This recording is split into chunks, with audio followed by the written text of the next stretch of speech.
Welcome back, everybody, to the Deep Dive. Yeah. I feel like coming off a weekend where I know a lot of our listeners were probably, Taxes. yeah, exactly, Tax weekend. super focused on getting everything squared away with the taxes, right? Yes. The markets have decided to, Not give us a break. yeah, just throw us right back into it, right? Right into the deep end. Exactly. And really like a, a fresh wave of uncertainty, right? Oh yeah, there's definitely a sense of we're waiting for the other shoe to drop. Yeah. I think is the feeling right now. Yeah, and that's what we're diving into today. Absolutely. So you, the listener, are probably looking for some clarity. Yes. Amidst all of this, all these headlines coming out. And our goal is to try to cut through the noise a little bit That's right. and really try to look at what are the key market-moving events unfolding this week, Exactly. primarily driven by President Trump's anticipated, tariff announcement. But also, a really full slate of economic data and Federal Reserve commentary. It's a packed week for sure. Yeah, so I mean, really our mission today is to try to equip you with an understanding of what's shaping the markets right now. Yes. We're going to look at the immediate reactions that we've already seen, Right. but we're also going to try to explore some of the potential longer-term shifts that seem to be emerging, Absolutely. particularly how people are thinking about, allocating assets. Yes. And even kind of like the evolving political landscape, Yes. with cryptocurrencies playing a really significant role in all of this. A very significant role. So, okay, let's get right to it. Let's do it. And I think we have to start with kind of the elephant in the room. Yes. These looming tariffs, right? Right.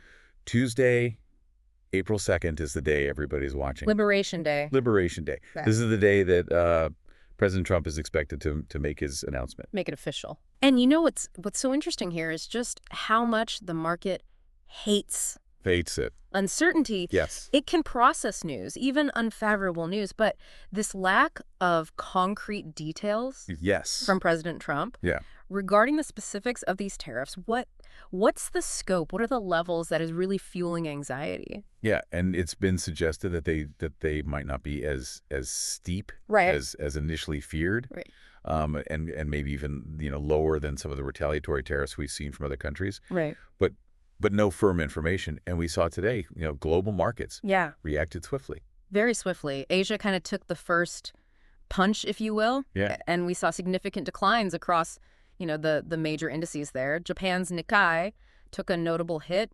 South Korea's Nifty 50, Hong Kong's HSI, the Shanghai market, all finishing the day in negative territory. Yeah. Clearly indicating, I think, the international concern around these potential new trade barriers. Yeah, and that negative sentiment certainly spilled over into Europe. Oh, absolutely. The major European indices, the .xx 600, the Yeah. German DAX, the UK's FTSE France's CAC, Italy's FTSE MIB, Yes. all saw, widespread declines today. Absolutely. It just paints a picture of broad apprehension Yeah. about what these tariffs might mean. Exactly. And the U.S. markets, definitely felt that initial wave of concern. Yes. The S&P 500 and the NASDAQ both opened with significant drops, Yeah. reflecting that same underlying anxiety. Right. Interestingly, the Dow Jones Industrial Average managed to end the day with a slight gain. Interesting, isn't it? Yeah. Does that suggest maybe that investors are anticipating certain domestic sectors being shielded from these tariffs, or is it perhaps too early to read much into that? I think it might be too early. I think we have to wait and see. Yeah, and what caught my attention today, even Jim Cramer, usually a pretty outspoken market commentator, Right. ironically remarked that today felt like the He most foolish day to buy stocks. Yes, he did. And of course, in classic market fashion, we saw a bit of a rebound yeah. later in the trading session. Yes. Almost makes you wonder if his pronouncements sometimes act as a contrarian indicator. You never know. Maybe we should start doing the opposite of what he says. I know, right? But I think it's just another good reminder of just how unpredictable the market can be. It really is. But I think the initial synchronized reactions we saw across global markets really do underscore the significant weight that investors are placing on this upcoming tariff announcement. Absolutely. Yeah. But as you highlighted, the tariff news isn't the only factor in play this week. Oh no, this is just the first act. Yeah, it's shaping up to be like a real marathon. It's a marathon. The economic data releases and commentary from the Federal Reserve. Yes, the economic calendar is exceptionally full. Yeah. And these events all have the potential to either amplify Yeah. or even counteract the market movements we're seeing in response to this tariff anticipation. So let's walk through some of these key dates for you, the listener. Today, Monday, we already had Fed Richmond President Thomas Barkin share his perspectives. Yes. Tomorrow, Tuesday, April 2nd, is of course the day of President Trump's expected tariff announcement. Big day. But we'll also be receiving the ADP U.S. jobs report, Yes. which offers kind of a preview of private sector employment changes. Right. A sneak peek. Yeah, and Fed Governor Adriana Kugler is also scheduled to deliver a speech. That's right. So Tuesday is jam-packed. Very much so. And then Wednesday keeps the flow of information going. It does. And on Thursday, we'll get the initial jobless claims data. Yes. The forecast suggests a slight increase to 226,000 compared to the previous week's 224,000. Okay. And we'll also hear from Fed Governor Lisa Cook and Fed Vice Chair Philip Jefferson that day. Busy, busy day. And then we arrive at Friday, Oh, boy. which is arguably the most data-intensive day of the week. It really is. We'll get the official U.S. jobs report with a forecast of 226,000 jobs added, matching the previous month's figure. Okay. The unemployment rate is also expected to remain steady at 4.1%. Right. But Friday's not just about the jobs numbers, is it? Oh, no. We're practically getting a full-scale Fed event. That's right. We've got Fed Chair Jerome Powell, along with Fed Governors Michael Barr and Christopher Waller, all scheduled to speak on Friday. Wow. So that convergence of voices, especially following the release of the jobs data, could really significantly influence market expectations regarding future monetary policy. It feels almost like information overload when you lay it all out like that. It is a lot to digest. Yeah, so many individual data points and potential interpretations that could really push the markets, in various directions. Exactly, and it's the interplay between these different factors. Yeah. The tariffs, the employment data, the Federal Reserve's potential response that will be critical to observe. It's not just about any single piece of information in isolation. It's the interconnectedness that really matters. Okay, so amidst all of this uncertainty, Right. how are different asset classes performing? It's always insightful to see where investors are choosing to allocate their capital when things feel a little shaky. Absolutely. Gold, as is often the case during periods of perceived risk, continues to exhibit strength trading above the $3,158 per ounce level, really reinforcing its traditional role as a safe haven asset. And oil, it seems to be maintaining a relatively stable position. Yes, oil is currently hovering around $71.43 per barrel, showing more resilience compared to some other asset classes. Now, we touched on U.S. stocks earlier with that initial dip Right. and subsequent partial recovery, but there was a really interesting point about their broader performance over the recent quarter. What's fascinating here is that the first quarter of 2025 has actually been the weakest for U.S. stocks relative to global equities in over 2 decades. Wow. Specifically since 2002, around the time of the major corporate accounting scandals. Enron. Enron, WorldCom, Tyco. Yeah. That really provides, I think, a longer-term perspective on the recent performance of the U.S. market. That's a surprising statistic. And Yeah. definitely puts the recent market action in context. It does. It suggests that despite, some gains, the U.S. market really hasn't kept pace with international equities. Not at all. Now let's turn our attention to the cryptocurrency space. Okay. It's always a very dynamic area. Always moving. Always lots going on. Yes. Bitcoin is currently trading around $82,700, which represents a slight decrease from its levels before the weekend, but it's still holding up relatively well considering the broader market jitters. It is. Ether, on the other hand, remains below the $2,000 mark, currently around 1,826 hunters. Yep. And Solana is trading at $125. Okay. And there's been some notable activity within the crypto ETFs as well, hasn't there? There has. We observed Bitcoin ETFs experiencing net outflows on Friday, and that trend appears to be continuing based on preliminary data today. Okay. However, it's crucial to remember that the total cumulative inflows into these Bitcoin ETFs since their initial launch remain substantial, approximately $36.2 billion. Interestingly, Ether ETFs saw modest net inflows on both Friday and today. Okay. So that divergence is interesting. Could it signal a shifting sentiment within the ETF market, perhaps towards a broader crypto exposure beyond just Bitcoin? So while we're seeing some capital leaving Bitcoin ETFs in the short term, The overall picture still suggests significant institutional interest in the asset class, It does indeed. and the total value of the crypto market remains substantial. Absolutely. The overall cryptocurrency market capitalization is still around $2.76 trillion, underscoring the continued scale and significance of this asset class within the global financial landscape. Now let's shift our focus a bit Okay. and examine this increasing integration of cryptocurrencies into the wider financial and even political spheres. Yes. There have been some truly noteworthy developments recently. This is where things get really interesting. Yeah. We're seeing growing activity from both established financial institutions and within the political arena that really suggests a maturing perspective on digital assets. So let's start with the corporate and institutional side. Okay. MicroStrategy, the company led by Michael Saylor, Right. made another significant acquisition. They did. Yeah. They acquired an additional 22,048 Bitcoin for a total of $1.92 billion. Wow.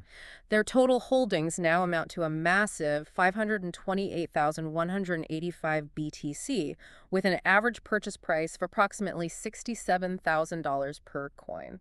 That is an enormous amount of Bitcoin. It is. And it's not solely U.S.-based companies making these kinds of moves. No, we're observing international interest as well. Yeah. The Japanese company Metaplanet is issuing 2 billion Japanese yen in 0% interest bonds. Interesting. Specifically with the intention of purchasing more Bitcoin. That's a really innovative approach to financing BTC acquisition and highlights, I think, the global appetite for the asset. And even traditional finance powerhouses are offering their perspectives. They are. Larry Fink, the CEO of BlackRock, Yes. recently made some quite significant comments regarding the U.S. dollar. He- What's fascinating here is Fink's caution about the potential risks to the U.S. dollar's dominance. Right. Due to the sheer size of the national debt, which is now around $35 trillion, Huge. and ongoing government budget deficits, Yes. he emphasized that the interest payments alone represent a substantial financial burden $952 billion in 2024. and projected that by the year 2030, combined government spending and debt interest could potentially consume all federal tax revenue. That's a scary thought. That's a sobering outlook. And where does Bitcoin fit into his analysis of this situation? Well, Fink views digital assets like Bitcoin as a potential alternative or a hedge against these fiscal pressures. He suggested it could become a preferred choice for safety compared to the dollar, and if this trend gains traction, it could potentially weaken the U.S. economy's long-term strength. That's a pretty significant statement coming from the leader of one of the world's largest asset management firms. It really is a notable shift in perspective coming from within the traditional financial establishment. I think so. Now turning to the political arena. There seems to be a growing level of engagement Yes. with and even endorsement of crypto Yes. among certain key figures. Absolutely. We're seeing some interesting new alliances taking shape. Yeah. For example, the Bitcoin mining company Hut 8 is partnering with President Trump's sons, Eric and Donald Jr., to launch a new venture called American Bitcoin. Okay. Hut 8 is contributing a significant portion of its Bitcoin mining operations and will hold an 80% stake in the new entity's data centers. That's a pretty direct connection between a major Bitcoin mining operation and the Trump family. It is. And this kind of involvement doesn't seem to be an isolated incident. It doesn't. No, Dominari Holdings, another company with ties to the Trump sons, has also adopted a Bitcoin reserve strategy, purchasing $2 million worth of BlackRock's Bitcoin ETF, IBIT. IBIT. This suggests a growing conviction in Bitcoin as an asset, at least within these circles. And President Trump himself appears to be becoming more involved with the crypto world. It seems so, yes. He is scheduled to meet with El Salvador's president, Nayib Bukele, who has famously made Bitcoin legal tender in his country at the White House next month. Wow. That meeting will certainly be one to watch closely for any potential signals regarding future policy. And we're also seeing legislative efforts emerging, aren't we? Absolutely. Senator Tommy Tuberville is introducing the Financial Freedom Act, which aims to enable families and individuals to include cryptocurrencies in their retirement savings accounts. Okay. He's been quite vocal in his support, even referring to President Trump as the crypto president, Wow. clearly aligning himself with this growing sentiment. So it seems like crypto is transitioning from being a niche asset Right. to becoming a significant topic of mainstream political and economic discourse. It really is, and we're even seeing more innovative ideas being discussed on the legislative front. Okay. Senator Cynthia Lummis, a longtime advocate for digital assets, has proposed some really interesting strategies for the U.S. to potentially build a substantial Bitcoin reserve without relying on new taxpayer funds. Oh, that sounds intriguing. How might that work? Well, one idea she suggested involves revaluing the historical gold certificates held by the U.S. government. Yep. These certificates are currently valued at a fixed rate of $42 per ounce, a rate established way back in 1974, given that the current market price of gold is significantly higher, closer to $3,000 per ounce. Right.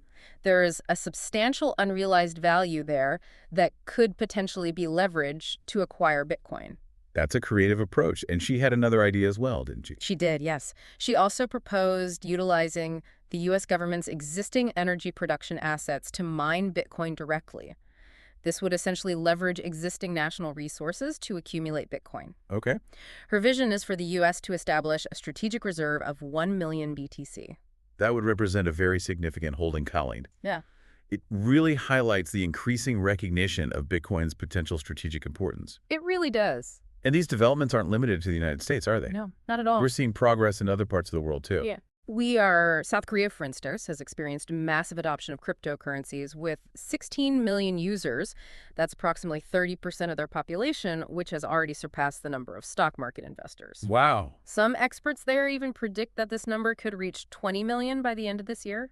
That's a remarkably high adoption rate. It is interestingly, surveys conducted there suggest that around 20% of public officials hold a relatively small amount of cryptocurrency, on average less than $10,000 USD. And in Asia, we're also seeing movement in Japan. Yes, Japan is planning to officially classify cryptocurrencies as a financial product before the year 2026. This is a significant regulatory step that will bring crypto assets under similar insider trading rules as traditional stocks. Yeah. No? While it might maintain a distinction between crypto and traditional securities for the time being, it represents increasing regulatory clarity and builds upon other pro-crypto policies they've implemented, such as allowing stablecoins and reducing certain taxes. There's even active consideration being given to the potential introduction of Bitcoin ETFs in the future. So a much more defined regulatory framework seems to be on the horizon there. It does. And what about California? They're often at the forefront of new legislation in the U.S. Well, California has introduced a new bill, AB 10522, Okay. which is designed to protect the Bitcoin ownership rights of its residents. It aims to ensure that individuals can self-custody their Bitcoin without facing discrimination and clarifies the regulations surrounding the use of digital assets for payments. Okay.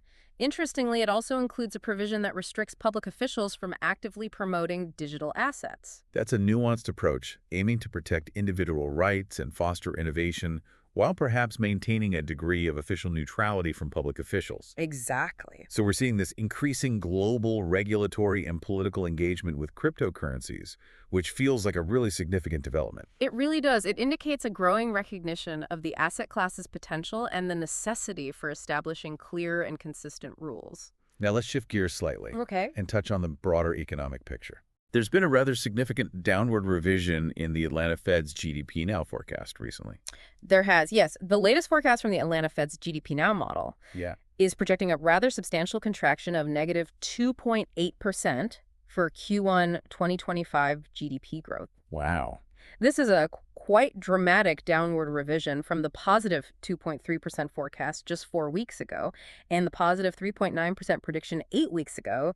This significant downward revision really suggests a potentially rapid deceleration in economic activity, a key point to watch in upcoming data releases. That's a concerning trend, and it raises an interesting question. If a recession is so widely anticipated, can it actually materialize to its full potential severity? That's a very thought-provoking question. Yeah. Histories such as the 2008 financial crisis, where the depth of the downturn caught most people off guard, Right. suggests that widespread anticipation might lead to more cautious economic behavior and potentially mitigate the severity of a downturn. However, the underlying economic indicators are certainly presenting some clear warning signs. It's a tricky dynamic. It's- Being prepared might cushion the impact, but it doesn't necessarily prevent the storm altogether. That's right. And just briefly, what's the latest update on the FTX situation? On that front, the current expectation is that FTX will begin repaying creditors. The recovered $11.4 billion stemming from the 2022 collapse starting in May of 2025. It's worth noting that smaller creditors, those with claims under $50,000, have already received partial payments, which is a positive step for those most directly affected. So it's still a long process for those involved. Yeah. but at least there is some tangible progress being made. Absolutely. Okay, bringing it all together for you, our listener, it's clear that this week is shaping up to be a really pivotal one. Yeah, buckle up. We have this convergence of potentially market-moving events. President Trump's expected tariff announcement, casting a shadow of uncertainty, a densely packed schedule of crucial economic data releases, and a chorus of voices from the Federal Reserve, all contributing to the narrative. A lot of different threads weaving together. Exactly, and it's crucial to observe how these short-term drivers of market volatility are interacting with the longer-term trends that we're seeing emerge, particularly in the increasing adoption of cryptocurrencies and the evolving political landscape surrounding digital assets. I think you're right. It's about connecting the dots. Yeah, it's a complex picture without a doubt, but gaining an understanding of these underlying dynamics, even at a high level, is incredibly valuable for navigating the current environment and making informed decisions. Absolutely. Staying informed and considering these various interconnected factors is really key during times of market uncertainty. So to quickly recap what we've delved into today for Hear You, we're seeing immediate market jitters fueled by the anticipation of these tariffs, a very busy economic calendar that could either reinforce or challenge those initial reactions, the continued resilience and growing adoption of cryptocurrencies amidst this broader uncertainty, and a concerning downward revision in the forecast for GDP growth. Yeah, it's a lot to keep track of. It is. And it all leads us to a final thought for you to consider. Given this confluence of potential economic headwinds and the increasing interest and investment in alternative assets like Bitcoin, Right. what implications might this have for the future role of our traditional financial systems? Right.